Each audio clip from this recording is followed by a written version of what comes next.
नमस्कार, मैं हिमांशु मिश्रा और आप देख रहे हैं द इनसाइड स्टोरी। तो कल का दिन यानी कि 13 सितंबर का दिन बहुत ही खास, क्योंकि इंडिया गठबंधन के कोऑर्डिनेशन कमेटी की बैठक होनी है। शरद पवार के आवास पर यह बैठक होगी और तय होगी आगे की रणनीति।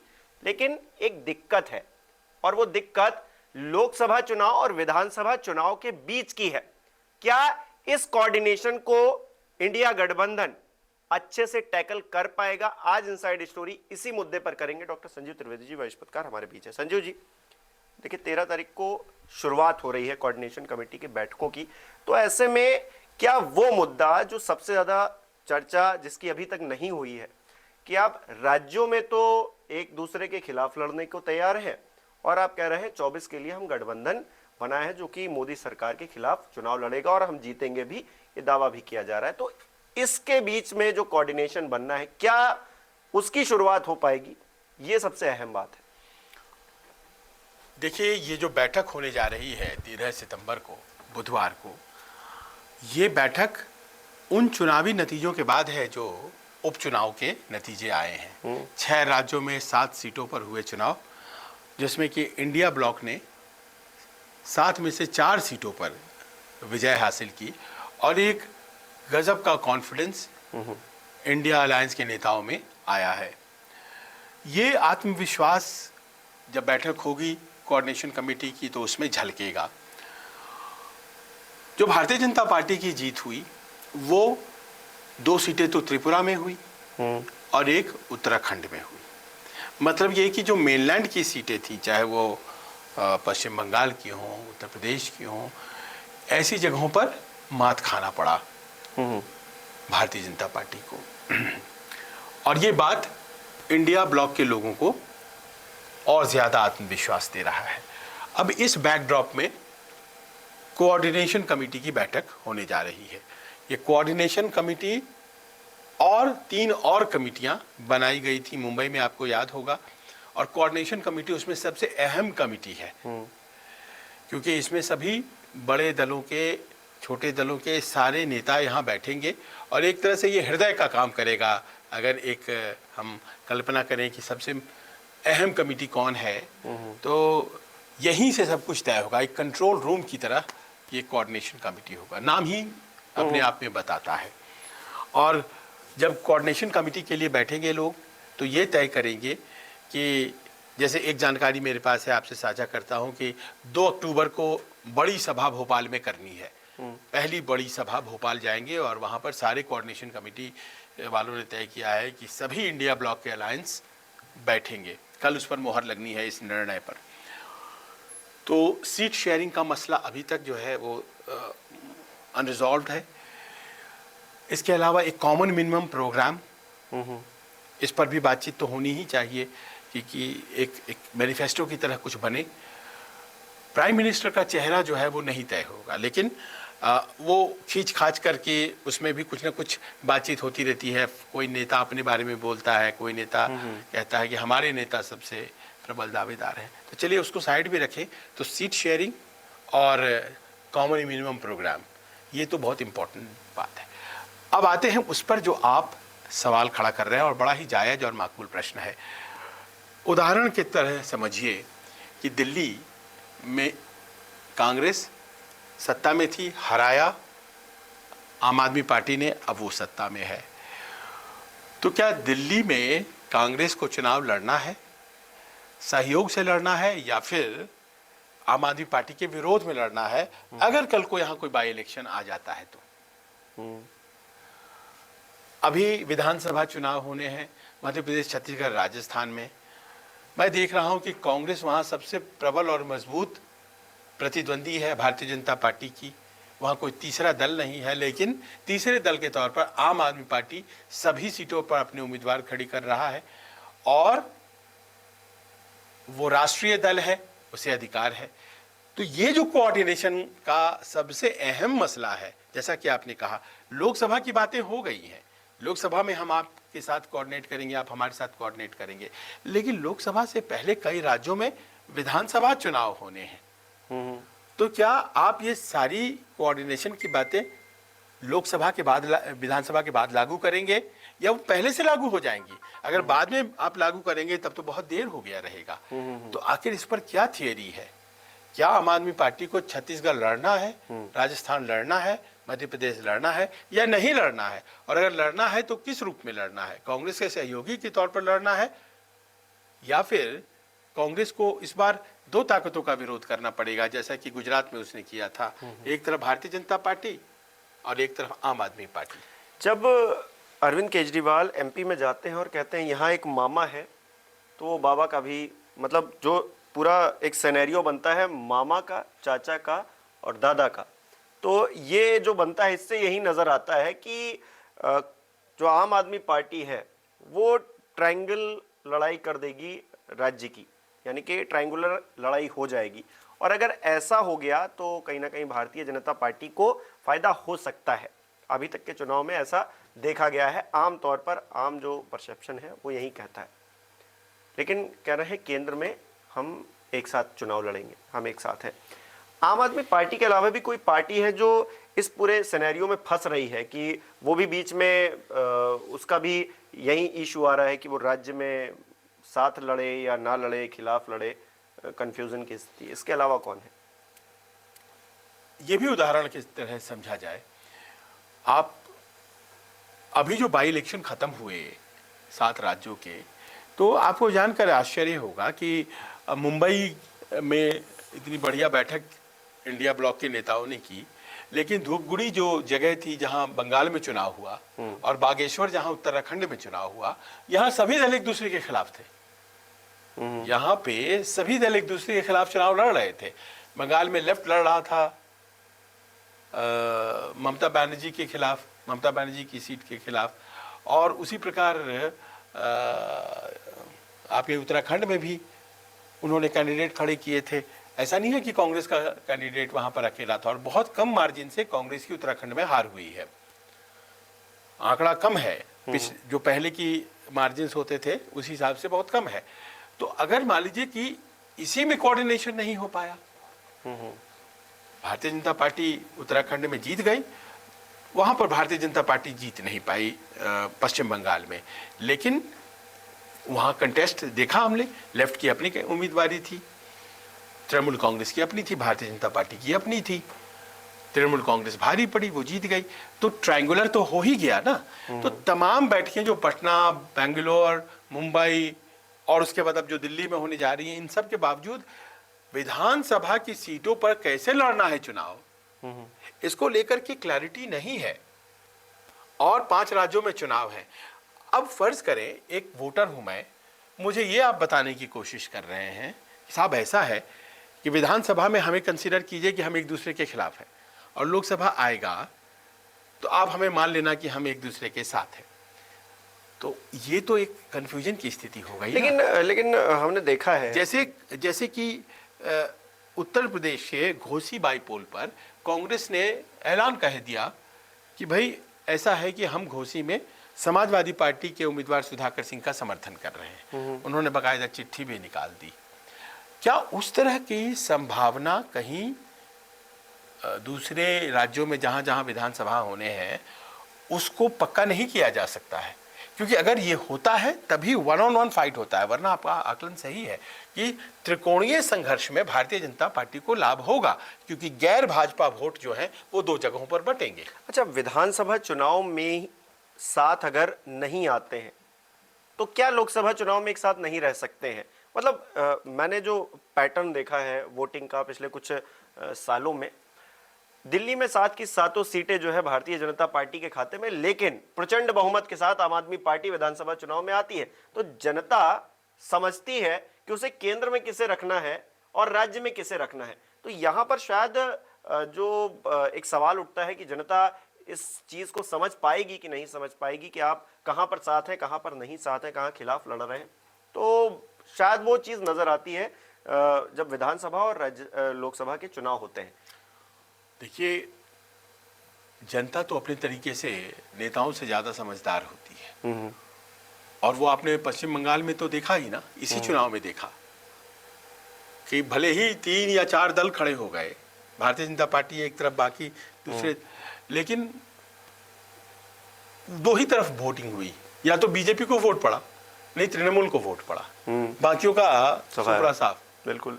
तो जनता ज्यादा समझदार है, वो बड़े हिसाब से तय करती है चीजों को और वो वोट दे देती है। घोसी में भी वही हुआ, भाजपा वोट, गैर भाजपा वोट। तो ये एक बयार है जो बह रही है पश्चिम बंगाल के चुनाव से ही। पश्चिम बंगाल के ही चुनाव में या तो इधर वोट दीजिए, नहीं उधर वोट दीजिए, तय हो गया था। कांग्रेस और लेफ्ट का पश्चिम बंगाल में खाता भी नहीं खुला है। आप उत्तर प्रदेश में आइए तो आप देखते हैं कि या तो अखिलेश यादव को वोट मिले, नहीं भारतीय जनता पार्टी को वोट मिला। मायावती जी का खाता तक नहीं खुला। एक वो जो उम्मीदवार जीते वो अपने दम पर जीते, इसीलिए वो चले भी गए। एक हम उस पार्टी के बारे में बात कर रहे हैं जो 2007 में सत्ता चला रही थी उत्तर प्रदेश की, उसकी एक सीट आई 2022 में। तो जनता तो समझदार हो चुकी है, लेकिन आपको जनता को निर्णय लेने में मदद करनी पड़ेगी। और वो इसीलिए क्योंकि हमेशा जब आप वोटों का विखंडन करेंगे, तोड़ेंगे वोट बैंक्स को, तो वो भारतीय जनता पार्टी को इससे अच्छी और आप कोई सौगात नहीं दे सकते हैं। भारतीय जनता पार्टी हमेशा वोटों के मामले में किसी भी इंडिया ब्लॉक के दलों से ज्यादा है। आज की तारीख में उसके स्टैंडर्ड वोट 35-36% के आसपास चल रहे हैं। उतने कांग्रेस के भी नहीं है जो सबसे बड़ी दल है। हो सकता है राज्यों में डीएमके और ममता बनर्जी वगैरह इनके ज़्यादा हों बीजेपी से, पर नेशनल स्तर पर तो वो यही एक आंकड़ा है जो हर राज्य में उसके पास इतने वोट तो हैं ही। तो आपको एक ऐसा कॉम्बिनेशन बनाना है जो इनके 35-36% को पार कर जाए। और इसी कारण से आप 1-on-1 फाइट चाहते हैं, और ये तभी संभव भी है जब आप 1-on-1 लड़ेंगे। क्योंकि अगर आप इस 35-36 के खिलाफ कहीं 27-28 वाला लड़ जाता है और कहीं 7-8% वाला लड़ जाता है, तो कंबाइन करके तो वो जीत होती है। हालांकि इस तरह से प्लस माइनस नहीं होता है चुनाव में, लेकिन फिर भी आप थियोरेटिकली अगर समझने की कोशिश करें तो कहीं कांग्रेस लड़ जाए मध्य प्रदेश में और 5-6% आम आदमी भी काट ले, तो जीत तो आप एक तरह से सुनिश्चित करेंगे भारतीय जनता पार्टी की। तो ये कोऑर्डिनेशन कमेटी के लिए मुझे लगता है बहुत प्रमुख एक एजेंडा होना चाहिए। अभी उनके पास सीट शेयरिंग का एजेंडा है और एजेंडा उनके पास आगे कैसे कैसे हमें प्रोग्राम्स करने हैं उसका है। हो सकता है ये बात ध्यान में हो, क्योंकि जब हम लोगों के ध्यान में आया है तो ऑब्वियस सी बात है, वो तो राजनीतिक दल है, वो चुनाव के बारे में ही और इसी कोऑर्डिनेशन के बारे में सोच रहे होंगे। तो शायद ऐसा हो कि चुनाव में उतरें और सीटों पर लड़ें भी, लेकिन एक दूसरे के खिलाफ उस तरह से मुखर होकर ना बोलें कि जनता के बीच कंफ्यूजन पैदा हो। 24 क्योंकि तैयारियों का समय भी नहीं है।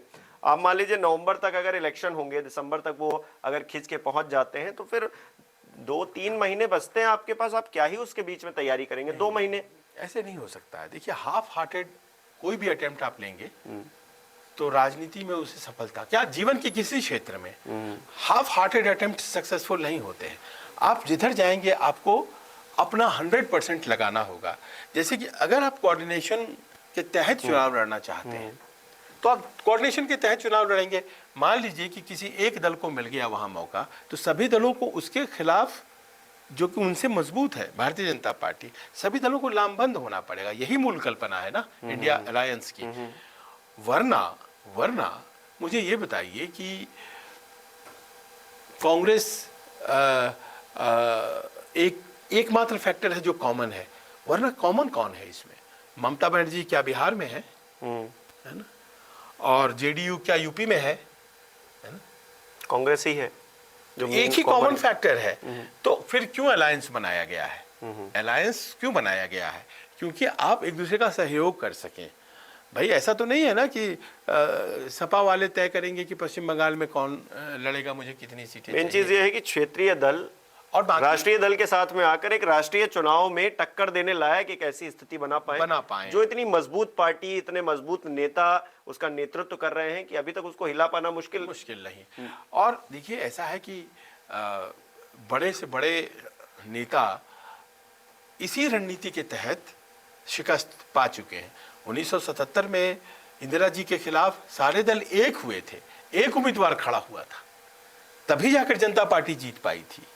और वही एक्सपेरिमेंट दोहराया गया था 1989 में भी, जब वीपी सिंह का जनता दल उसने टिकटें बांटी थी और उसने सीटें साझा की थी।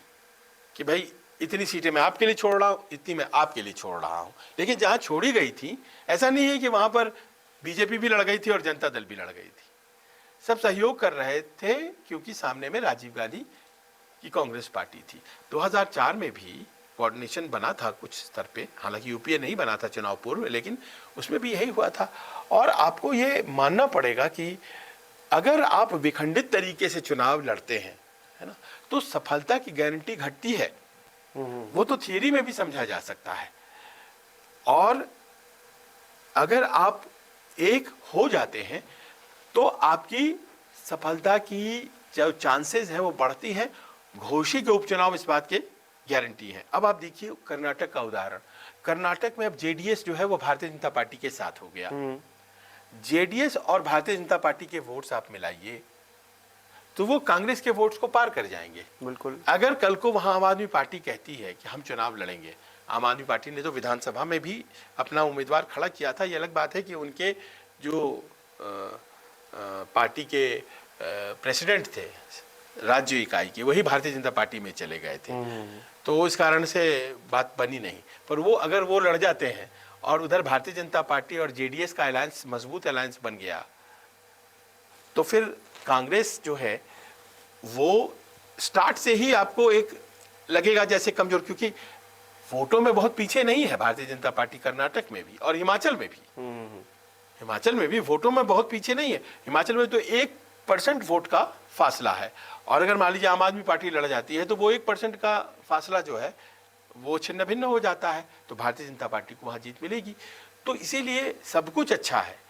ये थिएट्रिकल जो देखते हैं आप, मंच पर खड़े हैं, एक दूसरे का हाथ भी उठाए हुए हैं, लेकिन जब तक कि ये जो एकदम जो कागज़ कलम लेकर के बैठने वाली बात होती है, वो जब तक तय नहीं हो जाए और ये ना तय हो जाए कि भैया लोकसभा में तो हमारा हो गया, लेकिन अगर विधानसभा में हम लड़ते नजर आएंगे तो जनता क्या कहेगी? जनता ये थोड़ी समझेगी कि लोकसभा में लड़ लो, विधानसभा में लड़ लो, लोकसभा में साथ हो जाओ, तो ये तो संभव नहीं है ना। जैसा कि हमने देखा कि जब मायावती जी और अखिलेश यादव एक साथ जब मंच पर आए तो उनके वोट उस तरह से नहीं जुड़े जिस तरह से जुड़ने चाहिए थे। हालांकि मायावती जी को पहले से बहुत फायदा हुआ और उसके बाद उन्होंने आरोप लगा के समाजवादी पार्टी को छोड़ भी दिया, लेकिन वो उस तरह से एक नहीं हो पाए, क्योंकि जहां पर पहले से चीजें एक मुश्त एकजुट नजर नहीं आती है, वहां पे जनता भी थोड़ा भरोसा कम करती है, वो दूसरी जगह शिफ्ट होना चाहती है। हाँ, तो जनता को ये समस्या तो है ही ना कि अरे आप हमेशा लड़ते रहते हैं और अचानक से बोलते हैं जी हम एक हो गए हैं, आ जाओ हमें समर्थन कर दो। ऐसे नहीं होता है ना। देखिए, आप जब अलग लड़ते हैं तो आपके साथ साथ आपके समर्थक भी लड़ते हैं, बिल्कुल। वो जमीनी स्तर पर भी लड़ते हैं। अब मान लीजिए कि जाटव वोट बैंक बसपा का सबसे बड़ा समर्थक है, यादव वोट बैंक सपा का सबसे बड़ा समर्थक है, संघर्ष भी होता है। अचानक से आपने तय कर लिया कि हम एक हो गए और उसके बाद 15 दिनों के अंदर, महीने दिन के अंदर अब कहेंगे आपको कि एक दूसरे को वोट दे दो जी। जो दशकों से लड़ते आए उनको समय तो देंगे, आप समझाएंगे कि क्यों आना साथ जरूरी है। अचानक से कर देंगे तो नहीं हुआ। बसपा वोट उत्तर प्रदेश में बीजेपी को गया। ये जो जाटव वोट बैंक जो था उसने बोला कि हमें जो बाहुबली है कुछ क्षेत्रों में यादव, तो हमें उनके खिलाफ कोई तो मजबूत चाहिए। अब हमारा बहन जी ने हमारा उम्मीदवार दिया ही नहीं, तो वो चले गए भारतीय जनता पार्टी के पास, उसके उम्मीदवार को उन्होंने हराया। ये व्यक्तिगत मैं जब घूमा हूं तो मुझे बताया लोगों ने, खासतौर पर बसपा के वोटर्स ने, कि हमें कोई तो चाहिए था इफेक्टिव जो कि समाजवादी पार्टी के बाहुबली के सामने खड़ा हो सके। तो हमने बीजेपी को वोट दिया और आप देखा उसका नतीजा, जबरदस्त चुनाव नतीजे बीजेपी को मिले। तो ये बहुत बड़ा प्रश्न है। देखिए, सब कुछ बेहतर जा रहा है, सब कुछ अच्छा जा रहा है, लेकिन जो कमजोर पॉइंट्स हैं उसकी नब्ज पे उंगली रखनी पड़ेगी। बिल्कुल बिल्कुल, वरना चीजें उतनी आसान नहीं है। चलिए देखिए, कोऑर्डिनेशन कमेटी की अब बैठक होगी तो ये बातें भी उनके दिमाग में रहेंगी और किस तरह से मैनेज हो पाएगा ये कि राज्य के इलेक्शन भी हैं और उसके तुरंत बाद ही, ज्यादा समय नहीं है, जब लोकसभा के इलेक्शन भी है। तो अगर साथ नजर आएंगे तभी जनता साथ समझकर वोट दे पाएगी। अगर पहले ही बिखरे हुए नजर आएंगे और बात 24 की करते रहेंगे लगातार, तो फिर बात कैसे बनेगी? ये कोऑर्डिनेशन कमेटी को सोचना है। अहम बैठक होने वाली है, इससे क्या नतीजा निकलेगा उसकी सारी अपडेट आप न्यूज़ 24 पर लीजिएगा। बहुत बहुत शुक्रिया।